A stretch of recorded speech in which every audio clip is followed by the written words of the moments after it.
Now on BBC Two, 40 Minutes tells the story of a pioneering businessman who dared to take on the giants and then had his wings clipped.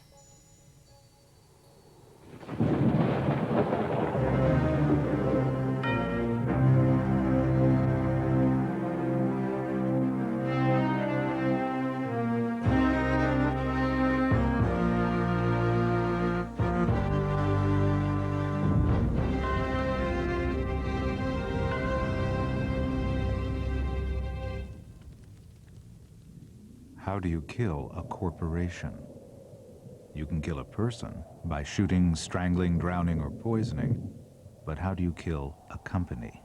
A company with no overdue debts, supported by the world's largest banks. Let me make the problem harder. This company is an airline. Every year, it earns $40 million and carries 2 million passengers. Now, let me make the problem still harder. The company is owned by a folk hero, knighted by the Queen. It was he who enabled millions of ordinary people, the forgotten people, to travel to America at low fares. Yet on Friday, February 5th, 1982, Laker Airways was murdered and chopped into little pieces.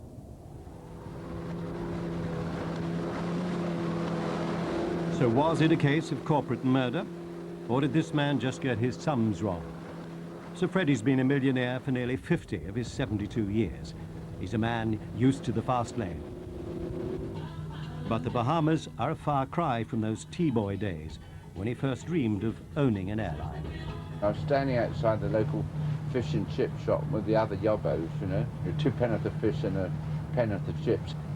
And lo and behold, the Hindenburg airship was going across Canterbury Cathedral, which you could see, of course. And coming from the other direction was the Imperial Airways 4-engine biplane on its way to Paris. And they crossed right over Canterbury Cathedral. And I said to these chaps, of course I didn't really know what I was talking about, I said, there, I'm going to a new aeroplanes. In 1977, after running a charter business, Sir Freddie launched SkyTrain, the world's first cut-price scheduled service.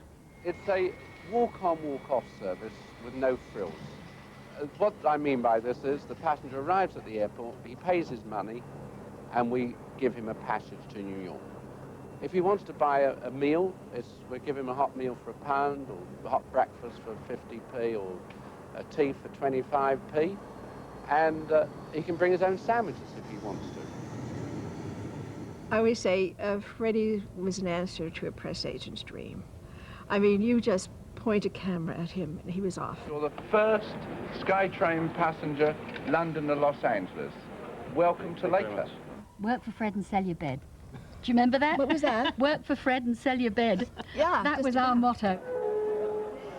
SkyTrain was revolutionary, £59 to New York. And Sir Freddie was leading the way from the flight deck.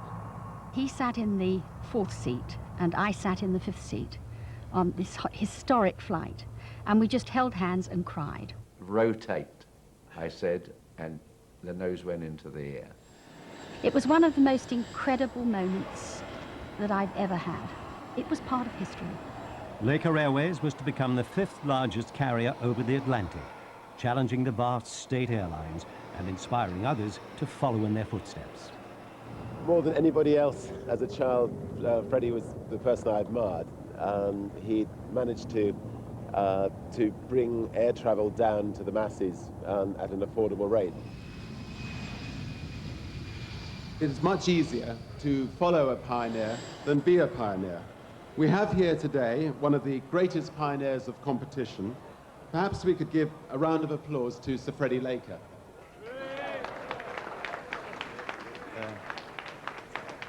I'm simply reminded of the old Chinese proverb, watching a younger bird take flight can cost an old bird its perch.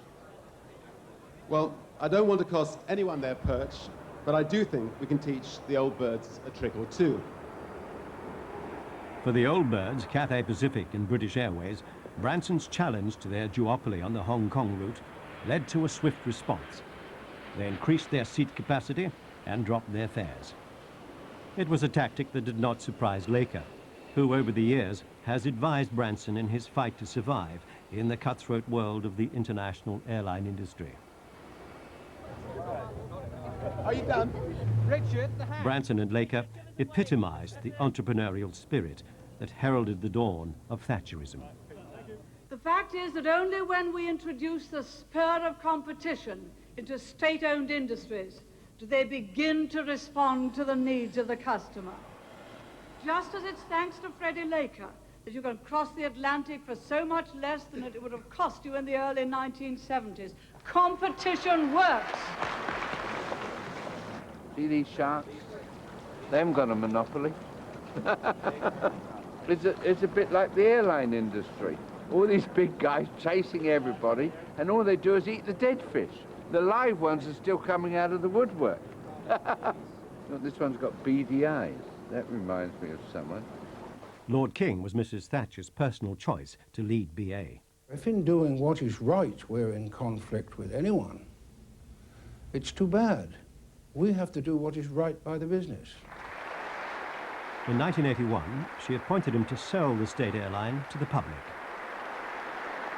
Her wish was that it should be the first glittering prize in a succession of privatizations.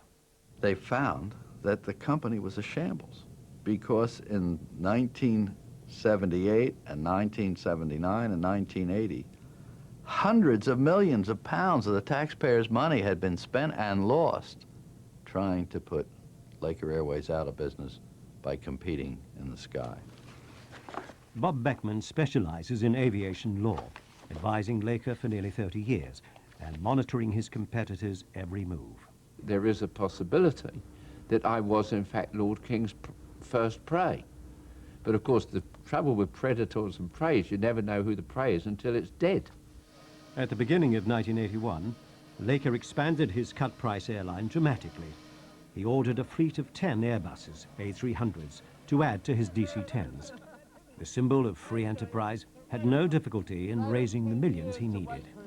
The bankers in those days thought so much of me that they were literally wheeling the money in wheelbarrows. You know, I mean, you know, there was unlimited funds available. I mean, I bought 5 DC-10s, and the Exim Bank of the United States had put up whatever was about $140 million. McDonnell Douglas were putting their money in, General Electric were putting their money in, and there was no trouble raising the money for the A300s.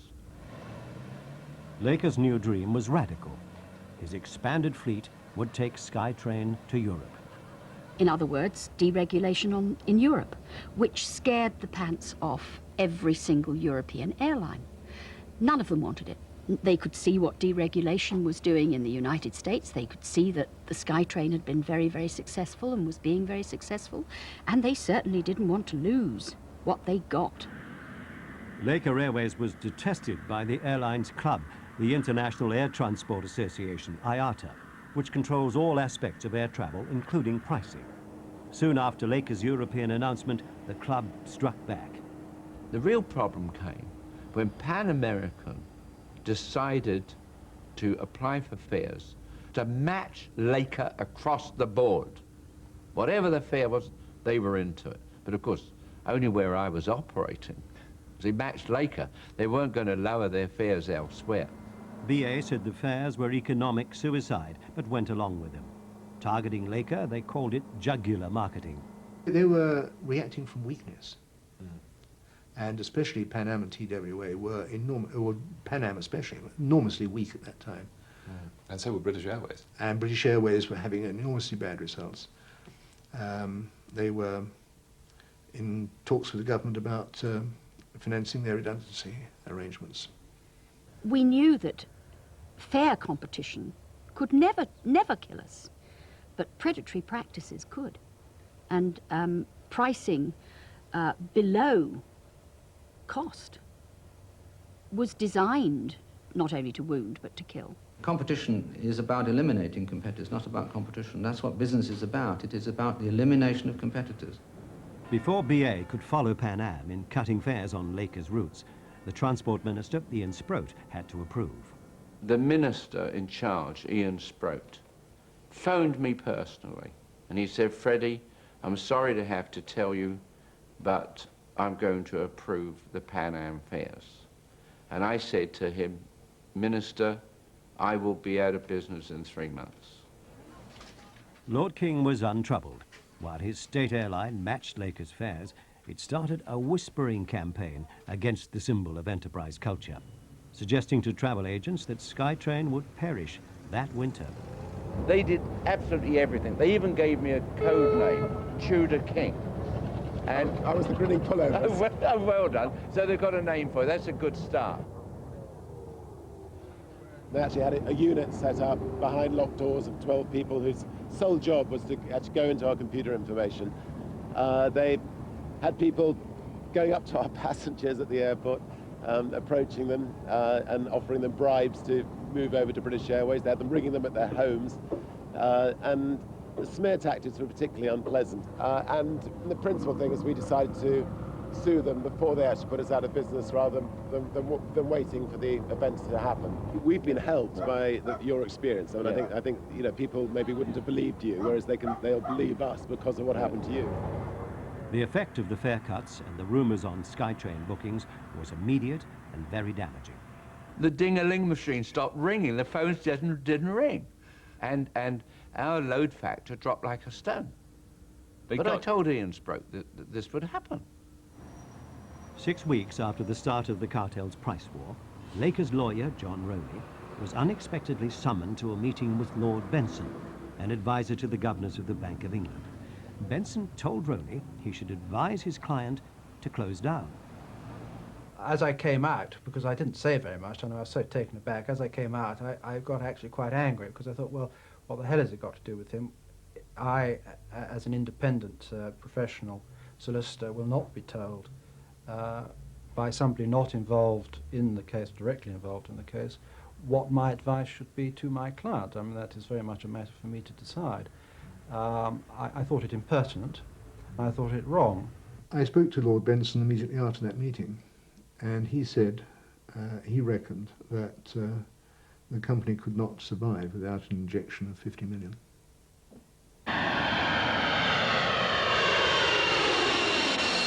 In 1981, a growing recession helped Laker's enemies as the pound tumbled against the dollar. Laker's expenses were in dollars, his income in pounds. As the fare cuts decimated his passenger loads, he held crisis talks with his bankers in an attempt to reschedule the loans on his planes. The Midland Bank and its merchant bank Samuel Montague headed the rescue attempt. They eventually told Sir Freddie they had a deal. The Airbus people wanted us to sell the DC-10s, the McDonnell Douglas wanted us to sell the A300. It all went on, and in the end we got all the financing fixed and everything was done. And Samuel Montague, a fellow called Mackintosh, I think, he rang me and he said, well, now it's all done, I think you ought to put out a press release. And this press release is Christmas Eve 1981. And I said, but I've got a better idea. I said, why don't you put out the press release? So he said, why? I said, well, if it comes from you, and if you can put in the press release that has got the Bank of England support, I said, it's much better for you to do it than me, because the people need confidence. Looks tonight as though Sir Freddie Laker may have reached agreement with his bankers on rescheduling the £200 million he owes them. The two sides have been meeting all day in London, with the Bank of England playing an active part. The deal required Laker to sell his Airbuses to reduce his debts. His dream of cut-price air travel in Europe was fast disappearing. However, when Laker's team approached the lending banks to finalize the details of the rescue package, they got a nasty shock. When you contacted the lenders in question, they said they had not heard from Samuel Montague. That's right. Did that arouse your suspicions at all? Well, I was astounded, yes, yes. It's unbelievable. I mean, you know, you have these senior people from the Midland Bank, the managing director of the merchant banker, and the Bank of England involved. They're putting it off over on the BBC, and they don't tell the participants. But, I mean, you know, I regret to say this, really, but it really shows the quality of some of the people that were involved. These were the helpers, by the way. Can you imagine what the enemies were like? Laker now had no deal and no Airbuses. Even his friends were turning into enemies. Airbus were upset that Lakers had been persuaded to sell the 3 Airbus and cancel the contract on the remaining 7 Airbus. Airbus were not very happy with Midland's involvement in the Laker rescue attempt and had made noises about changing Midland for another bank. In addition to being bankers to Laker Airways, Midland was the lead bank for the sale of Airbus throughout Britain and the Commonwealth, a conflict of interest that worried senior officials in the aviation industry. They had probably encouraged Laker to acquire aircraft which he couldn't really afford. That's not a very wise thing for a bank to do, is it? I would say no. Why do you think they did it? I suppose they thought it was a good idea at the time. I mean, clearly... And banks are often very unwise. Midland Bank had fingers in so many pies that the conflicts were enormous. I wish they all could be Caledonia. B. Cal was one of Laker's most bitter rivals. It was in poor financial shape itself, yet it had joined BA in matching Laker's fares. British Caledonian was suffering greatly at the time, and the loss of Laker Airways across the Atlantic could only help British Caledonian. Sir Freddie's long-standing ally, McDonnell Douglas, came to his rescue. The American plane manufacturer offered to inject £4 million to help Laker through the crisis, so long as the Airbus banking consortium agreed to allow Laker more time to repay his loans. The Midland Bank was indicating to us that the consortium would do what was necessary, because that was a condition of our putting up the £4 million. Am I right in saying at the beginning of that week, your company was led to understand that everything was in place? That's correct. And who led you to believe that? Midland. Laker made his way to a nightclub with his partners to celebrate the end of a crisis. There's a tap on my shoulder, and I looked round, and there was Freddie. He said, "Johnny, stand up and give me a hug." He said, "I was 50 minutes away from bankruptcy, and these are the people who saved me." And standing behind him in the doorway were 5 people, I think it was 3 men and 2 ladies, from McDonnell Douglas, from a bank and from an accountancy firm. He introduced me to all of them, and they then came, they sat at their table. Freddie says, "We're going to have bangers and mash and Krug champagne." The next morning, Laker briefed the press before taking Concorde to New York to make a Laker Airways commercial. He believed his airline was safe at last. 25. Just a touch of a smile would help. Are you ready for Freddie?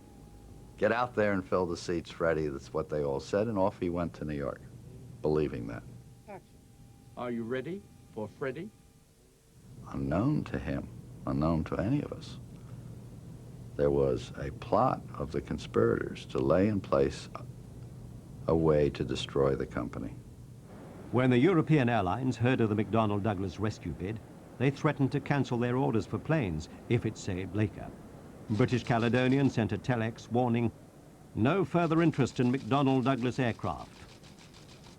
KLM's telex said it was deeply concerned, and Belgium's Sabina Airlines said the deal would adversely affect their relationship with McDonnell Douglas.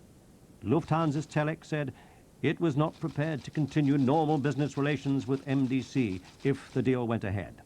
Lufthansa had also pressured the German banks and the Airbus consortium not to reschedule the debts. David Sedgwick of McDonnell Douglas anxiously called Laker in New York. They want you to withdraw the European route application. I said, "That's blackmail." They said, "Probably." I said, "Well, I'm not going to do it." So Sedgwick said, "Well, then the deal probably won't happen because they're going to keep the pressure on the German banks over the Airbuses, the A300s." So I said to him, "Well, I suppose I can, on the basis it's blackmail anyway, and it's wrong, I can say yes and worry about it afterwards and do something better." He said, "Oh, no, no, if you say you're going to do it, you've got to do it." I said, "Okay, I agree." By agreeing to their demands and withdrawing his European plans, Laker was confident he'd saved his airline. On arrival in London, he went directly to the bank to sign the rescue deal. And I'm on my own, sitting in this room. It was the most non-executive looking room I've ever been in. And people started wandering in. And my lawyer came. What are you doing? He said, I don't know. And then this fellow Gillespie, George Gillespie, the manager of the Midland, came in.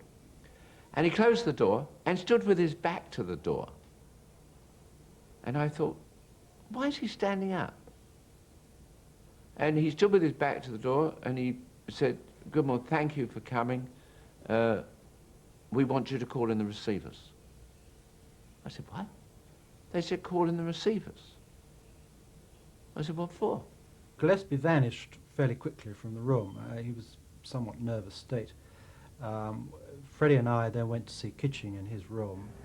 Dennis Kitching, a chief executive of the Midland Bank, had decided to cancel Laker's informal overdraft arrangement. Kitching said he'd made his decision after receiving a gloomy assessment of Laker's prospects from the CAA while Sir Freddie was in New York. Laker saw Kitching's decision as an act of betrayal.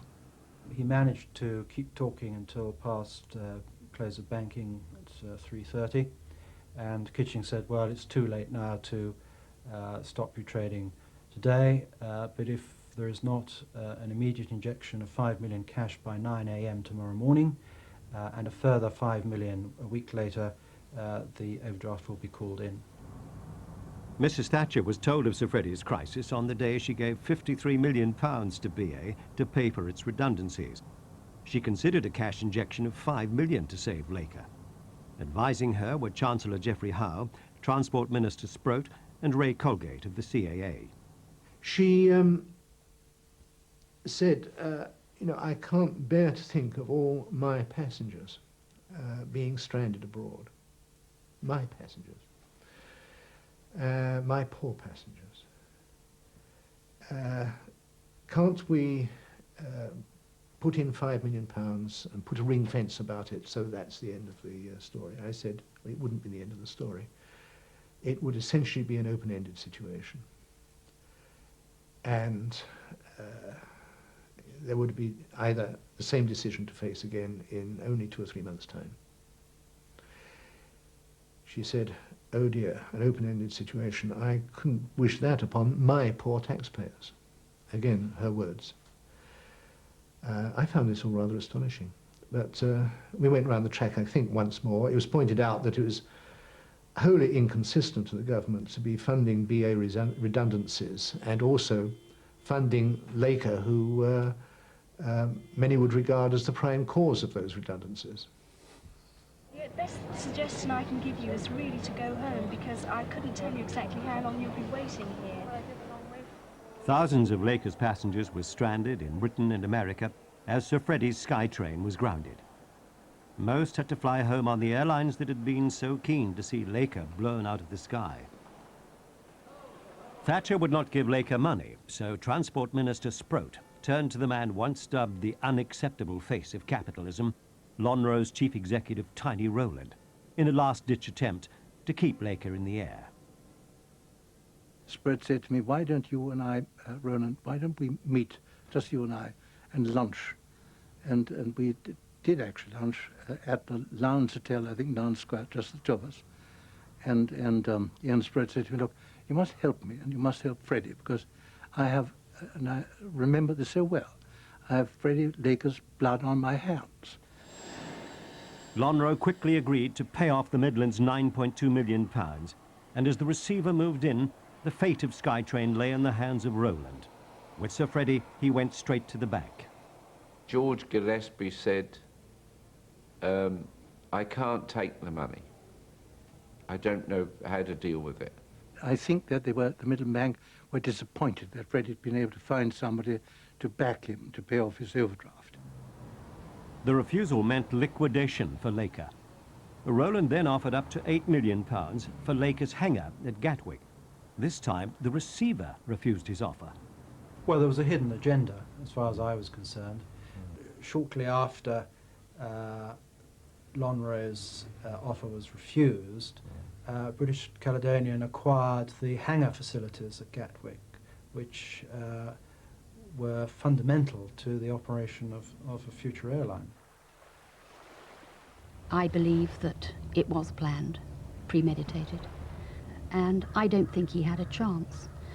I think that those people that did it did the industry a great disservice, an enormous disservice, because I think there is so much that he could still have done.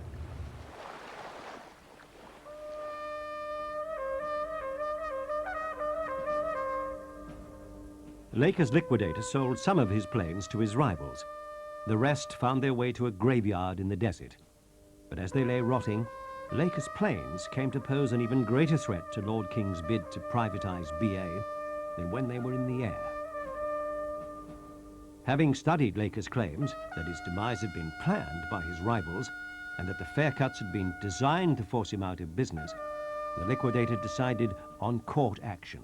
We had a long discussion amongst ourselves and decided that, weighing up all the pros and cons, we should press the button and allow the complaint to be filed in America. Christopher Morris took action against BA and the cartel of IATA carriers under America's stiff competition laws, which are designed to protect businesses from predatory and monopolistic practices. Then the American Department of Justice independently started to investigate the price-fixing charges. The investigation was led by Elliot Seiden, head of the transportation section of the Antitrust Division. The nature of the violation was serious. The nature of the violation that was being investigated was unauthorized price fixing. And price fixing is considered in the United States to be one of the most serious antitrust violations that can be committed. The investigations produced a lengthy crisis in Anglo-American relations. Thatcher vigorously defended Lord King and BA, while the Attorney General unsuccessfully asked the House of Lords to prevent Morris from pursuing his case in America. British airline executives were then instructed not to give evidence in US courts, and Sir Freddie was then threatened if he cooperated with the American investigators. They introduced the Protection of British Trading Act on me, and they got the House of Lords to agree that we couldn't sue them in the United Kingdom, so we had to go to America. And I got a piece of paper to say that I'd be in contempt of court if I gave any evidence. And I said, well, what are you going to do if I give him? They said, well, you'll probably go to jail. I said, then I'm going to jail because I'm going to give the evidence. First, getting Freddie into the grand jury was a bit of an excitement because no one, the government nor us, wanted the airlines and the other governments to know that the grand jury was investigating this matter. It was kept very secret. When when they left and they were outside, they used to come up and shake my hand and slap me on the back. And in the court, they clap and cheer. I mean, no one, I couldn't have lost even if I was guilty. I mean, the grand jury was so on my side that even I thought it was unfair. It took Elliot Seiden and his team of lawyers 18 months to determine the issues. The investigation work had been completed, and the issue before the United States government was whether to proceed, and if so, how. Seiden's grand jury decided to accuse senior BA executives of price fixing, and BA would be the only airline in the dock, as the liquidator's American lawyer confirms. Am I right in saying that the executives who would have been in the dock had the criminal investigation gone ahead were really quite senior people? Oh, yes. Right. If I were to suggest to you that they might have included Hugh Wellborn, John Meredith, and Jerry Draper, would I be far from the truth? No, you would not. And indeed, Bob Beckham used to say that the secret of this case was to bring the case into the boardrooms of the defendants, including British Airways. So you're right on the mark. No wonder British Airways is the world's favorite airline. Laker believed his Skytrain would fly again if Lord King's executives were found guilty of the price-fixing charges. If we had won with an indictment behind us we couldn't lose, then we would probably, Laker would have got several things out of it. One is the company would have been reconstituted. We would have got our licenses back by law. We would have had the money to get our aeroplanes back or buy new ones. And we would have had substantial damages where we would have probably got about $1.5 billion. which was the total value of British Airways. But big airlines have powerful friends. As the federal grand jury prepared to accuse BA of price fixing, Thatcher's government bombarded all sections of the American administration with pleas to cancel the investigation. When the Americans announced they were pressing ahead, the British Prime Minister resorted to her extra special relationship with Ronald Reagan. It was our understanding that Maggie called her friend Ronnie and said, we wouldn't take it very kindly if you indicted our national airline or its executives, and that might very much complicate general airline negotiations between the two countries. On one level, it almost doesn't matter whether the president believes that the prime minister's concerns are well-founded or not. On one level, all that matters is he knows that she's very upset. Thatcher was so upset she threatened to withdraw her support from Reagan in the upcoming SALT talks. The president needed her support for his controversial Star Wars initiative. The president was scheduled to meet with Mrs. Thatcher at Camp David in December, and they were scheduled to have important discussions leading up to the resumption of SALT talks with the Soviet Union in early 1985. And so we presumed that when the president was weighing, on the one hand, the law enforcement interests, and on the other hand, the important issues of strategic arms limitation talks with the Soviets and national security and national defense issues, that the president elected to pursue the national security side of the ledger and not put any of that in jeopardy, and therefore he elected to dismiss the grand jury. The American press reported the president's decision, but Thatcher's personal intervention was not revealed. In the 200 years of the history of America, no sitting president has ever interfered with the workings of the criminal justice system. When Richard Nixon tried it, he was virtually impeached. You don't do that. I always thought that Maggie Thatcher was in Freddie's corner. She always seemed a friend, you know, and her hands were tied. But that she would... Is this really true that we know this for a fact, that she actually did this? Incredible. Really incredible. I find it quite unbelievable that her public face can be so different from her private face. With the cancellation of that, of the Justice Department's investigation, she killed any chance of Sir Freddie getting back into business. She killed the total concept of SkyTrain. She killed competition. She killed something that she always purported to be a champion of. I'm not sure I would ever believe anything she said again. Just as it's thanks to Freddie Laker that you can cross the Atlantic for so much less than it would have cost you in the early 1970s. Competition works.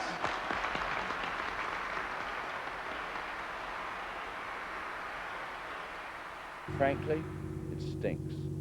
What can one say? I mean, it's done every day in politics. It's unfair, it's unreasonable, and is against any form of natural justice. It should not be done. And the people that do it are wrong. And they're a bad recommendation to our kids. It's political dishonesty, and I don't like it. I always had a pretty good relationship with Mrs. Thatcher and her husband in particular. I thought they were pretty nice people. I always assumed that she was a supporter, not only of Freddie Laker, but of free enterprise, and wanted to see business moving. Well, the intervention was crucial to her if she wanted to try and put a spanner in the works as regards keeping British Airways alive and solvent. Because if everything had gone against it in the antitrust case and our case, triple damages were awarded, and one might have seen British Airways virtually destroyed. And you can't privatise a bankrupt company? It hasn't been done yet. If you were prepared to suppose that if the investigation had gone forward and an indictment had been brought, there would have been no SALT treaty, then you can say, well, justice might have been denied Freddie Laker, but it was certainly advanced in the case of humanity. Laker Airways making a difference. Here they come. Sir Freddie Laker is still flying. 3 planes make up Laker Airways Bahamas. ferrying American holidaymakers and gamblers to the Caribbean. People that are making the difference. Please keep it up. I promised I was going to retire. I said I have, from the retired club. I admire your resilience. No, they call me Mr. Dunlop. Whatever it is, it's working. In August 1985, 9 months after the criminal investigation was cancelled and after a series of legal feuds, BA offered Laker $8 million to drop his claims against them. Their priority was to get BA sold off. The deal was finally concluded at a meeting with BA's chief executive, Colin Marshall. There were a set of proposals on the table which were negotiated by Freddie, and I won't say by Colin Marshall because from time to time he would slip out of the room to refer above. We gained the clear impression that Lord King was sitting in his office and directing proceedings. All the creditors of the company were settled. They weren't all paid in full. The smaller ones got paid completely in full, and deals were done up the line with the bigger creditors. But in terms of the outcome of the liquidation, the company paid or satisfied all its debts in full. BA paid nearly half of the out-of-court settlement of $69 million, although it denied any liability for its role in Laker's crash. For that small amount of money, they really regained their monopoly in British air transport, and that is the real pity. At the end of the day, you know, they have to look themselves in the mirror. You know, I look myself in the mirror and I say to myself, they was as guilty as hell. If they think they're innocent, then I think they should look to heaven every day. In 1987, BA was finally privatized, becoming the jewel in the crown of Thatcher's share-owning democracy. The sale raised £1 billion, which bolstered Chancellor Lawson's exchequer, helping him to cut the rate of tax before the election. It was a triumph for Thatcher and King. This is now a private monopoly. Remember, when it's a public monopoly that's run by politicians, at least you can vote the politicians out. You can chuck them out by voting and changing the government. But getting inside of the boardroom of a private company is a different thing altogether. And I think that it's a disaster for British air transport and for the people. After Richard Branson took Sir Freddie's advice to sue the bastards last year, King's reign as Lord of the Skies ended.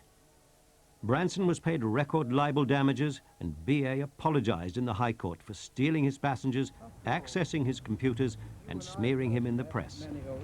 Insisting that he knew nothing of the dirty tricks, King resigned from the chairmanship. I want to see the future. What has this got to do with the Dirty Tricks campaign? Nothing, madam. The lesson is simple and it's clear. The mindset of the British government has always been there should be only one airline to represent the British on the Atlantic. And over the years, that company has been what is now British Airways. And any other airline that came to compete with them was beaten or bought. And this is what happened to Freddie Laker and what they're trying to do to Richard Branson and Virgin Airways.